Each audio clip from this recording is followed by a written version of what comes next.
Hi Sana, I have questions for you. Let's start. Can we get to know you briefly? Who are you?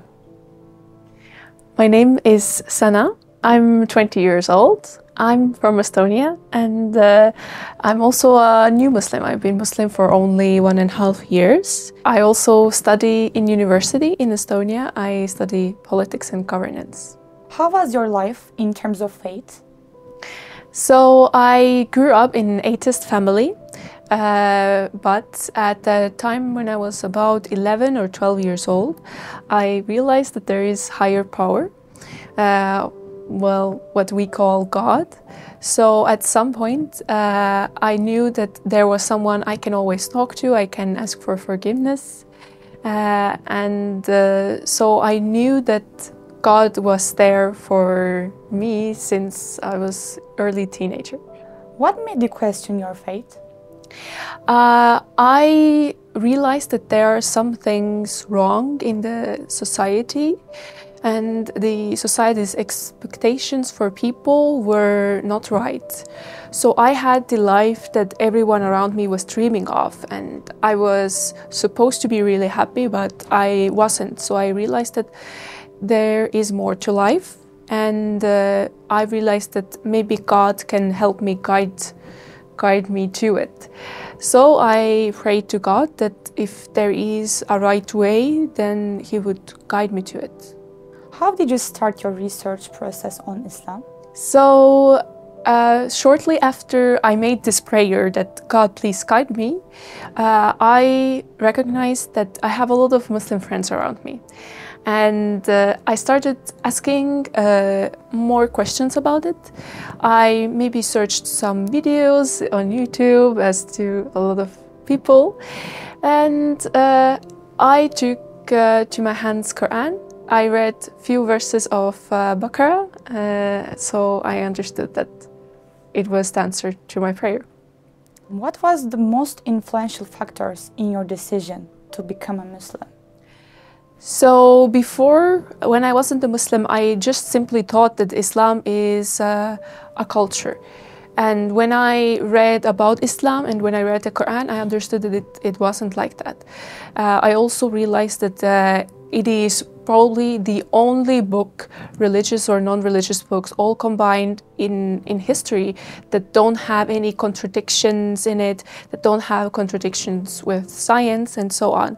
So I realized that it is obvious it comes from God.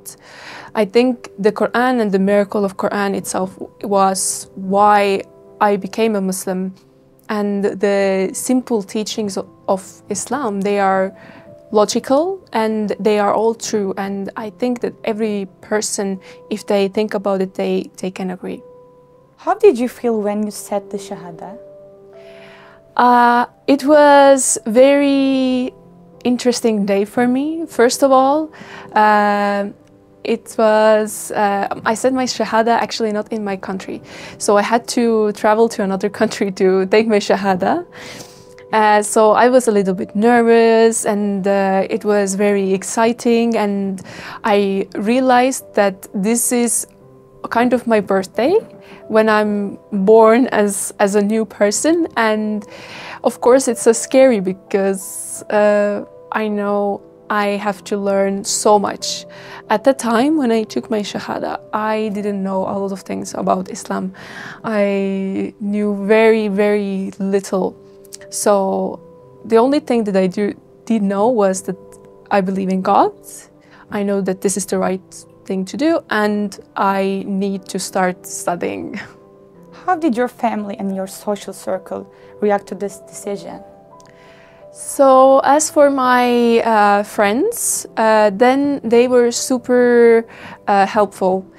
For example, when I started wearing hijab, they were all protecting me, and they were all guarding me at school, and they were answering people's questions. For example, teachers' questions and students' questions.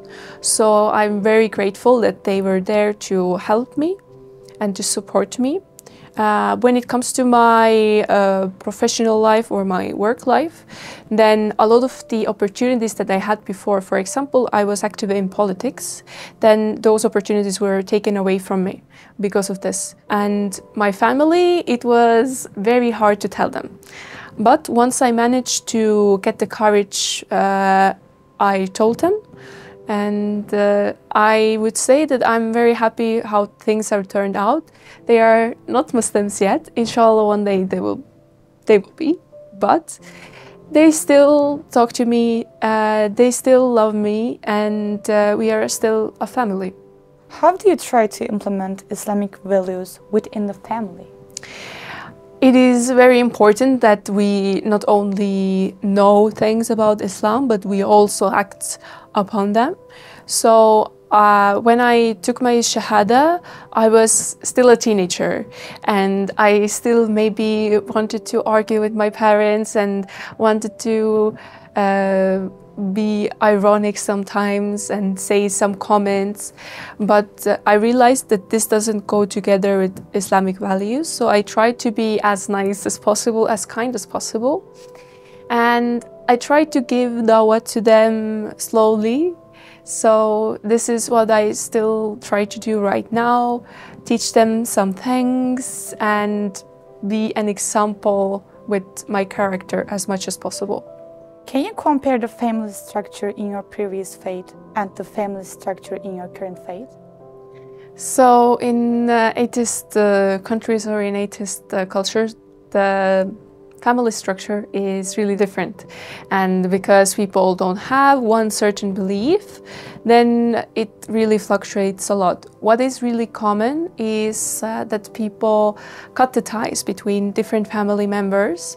And of course, this creates very hostile environment where, for example, I don't know, some grandparents don't talk to some grandchildren, or some uncles don't talk to some other members of the family. So it is hard for the people who are involved in there, and it is hard for people to look at those people. So I know from my family, and I know from other families, how this creates a sort of fear to get married ourselves or to create families ourselves, because we know that the relationships are really, really hard to maintain, and we need to take, as Muslims, we sometimes need to take the high road, and we need to understand that we don't need to win every battle. When we have some arguments, then sometimes it's better to give it up, just so we would have the peace in the family. But in atheist families, what often happens is that we all want to be winners, and we all want to be right, and we all want to be recognized that we are right. So this is something that really, really hurt me in the past, but I hope that inshallah, if I will have my own family, this wouldn't be the case. Another difference is that the marriage itself isn't sacred. It isn't something special, something to hold. So marriage is quite rare. Usually people have children outside the marriage, and that creates also an environment where the children don't feel safe. They know that at any given moment this family can fall apart. So it's hard for the children, and it's also really hard for the woman to know that the man can leave. And in my country, in Estonia, the rate of single mothers is extremely high. It's one of the highest in the world. We all know plenty of single mothers who are raising the kids, and the husbands have left. So in Islam, we have been taken care of as women. We have the rules that if a woman even gets divorced, what are her rights and who is supporting her, and on what occasions the man can leave. So this is something amazing that Islam offers for us as women that atheism doesn't offer. And also one thing about atheism is that it creates individualistic societies. So everyone in families and outside families, they are thinking about their own well-being, how they can become happy. And the personal happiness is generally the goal of every human being in atheist societies. I just want to be happy and I'm willing to do anything to get there. So it's obviously a huge problem because we are hurting other people on the way. And even I see people who are atheists and who say that I don't need God, I am a good person and I want to make other people happy. But that's exactly where we need God. We need to ask God how to make other people happy, how to be happy ourselves. So how a Muslim society should be is that we are looking that everyone around me is happy, and if everyone in the community is looking after each other, then we are happy. I cannot be sad, I cannot be distraught, or no bad feeling can get to me if everyone around me is looking after me and I am looking for everyone around me. So this is something beautiful that Islam offers us, and I hope that more Muslims are following it and more Muslims realize how precious this is. What kind of family life do you envision building under the guidance of Islam when you start your own family in the future? I really hope that it will be a peaceful family. It will be a family where we all help each other get closer to God. We will be happy just as any other Muslim hopes their family to be. But for me, as a revert, as a new Muslim, it is extremely important that my family will show to my parents, my grandparents, to my sibling, what Islamic life is really like. So I think that the best dawah is actually for new Muslim, the family life, how a Muslim should live. So I really hope that my own husband, inshallah, and my own children, inshallah, will be the example. What more Muslims should know about new Muslims? There's a lot to keep in mind. For example, the new Muslims, they are like newborn babies. So we don't send the babies or the 6-year-olds to study very difficult mathematical equations. We are first teaching them letters, we are first teaching them numbers.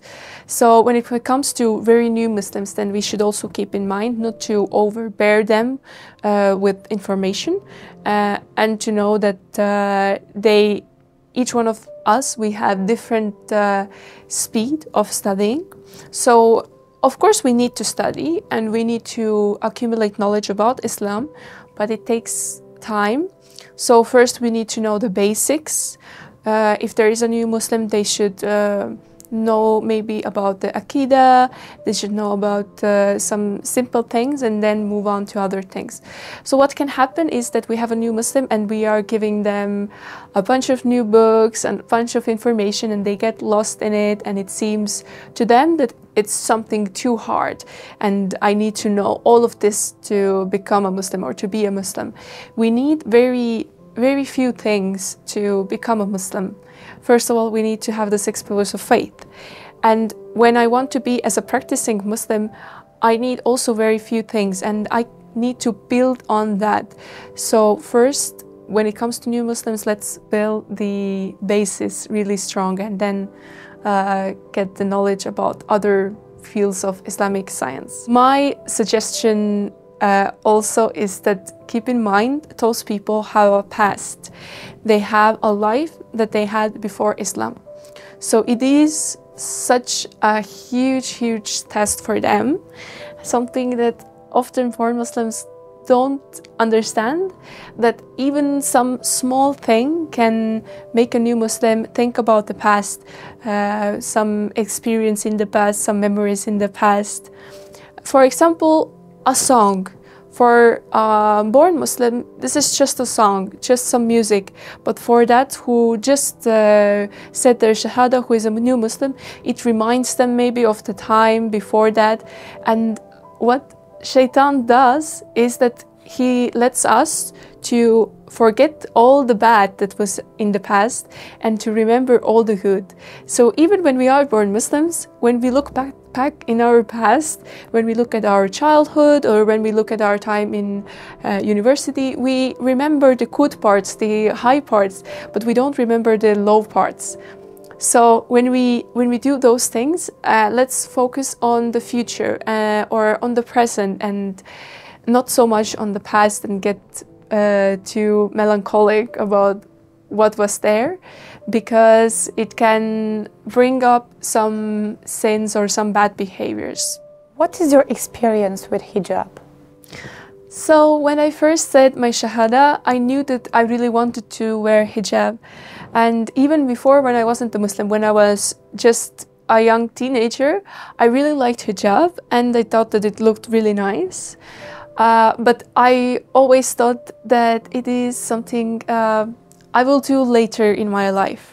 But when time went on and when I was Muslim but not wearing hijab, I realized that people talk so much about Muslims. So teachers in schools, they talk a lot about Muslims, or people at work, they talk a lot about Muslims. And I am here, I'm Muslim, and I'm not identifying myself as a Muslim. So they think they know who they are talking about, but they don't. I know better than them. And at some point I started feeling like I'm lying to myself, I'm lying to other people, I'm lying to God, and this is why I need to wear hijab, so the people around me, they know I'm a Muslim. If they have a question about Islam, about the religion, about God, then they can come to me.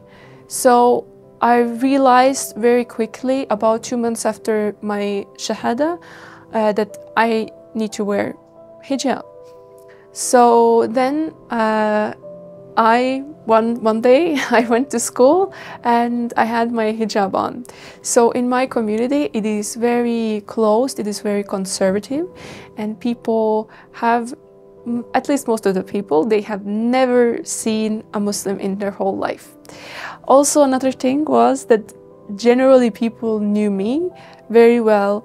Again, because I was very active in the city council and I was always speaking out and I was a very good student, then a lot of the people in the community knew me. And when I finally went to school with my hijab and it was obvious to everyone that I was a Muslim, it was a huge shock. And some people who I have never even spoken to came to me and started asking, and it was an amazing opportunity, first of all, to give dawah, to explain Islam to people, but it was also good to show to the people who have thought bad about Muslims that Muslim women, they are just sitting at home and they are not studying and they are not smart or whatever bad thing they thought. I realized that I have the power to change it. I have the power to prove everyone wrong who is thinking bad about Muslims, and whoever is thinking good about Muslims, I can prove them right. So I did feel such power when I first put on the hijab, and I still feel. For example, now in university, we have about 6,000 or 7,000 students, but I have only seen 2 other girls in the whole university who wear hijab.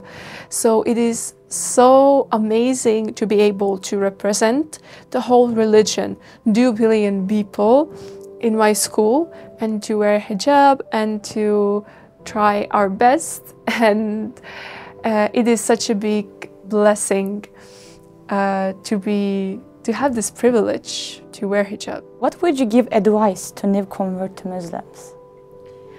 I would really like to suggest that, first of all, study religion and study the basics of the religion.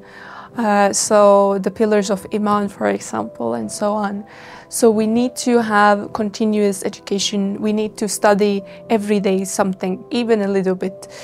And the other thing is that marriage really helps.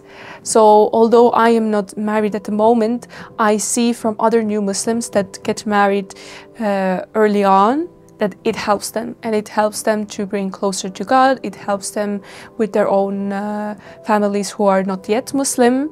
So this is something that is really important. Thank you for your answers.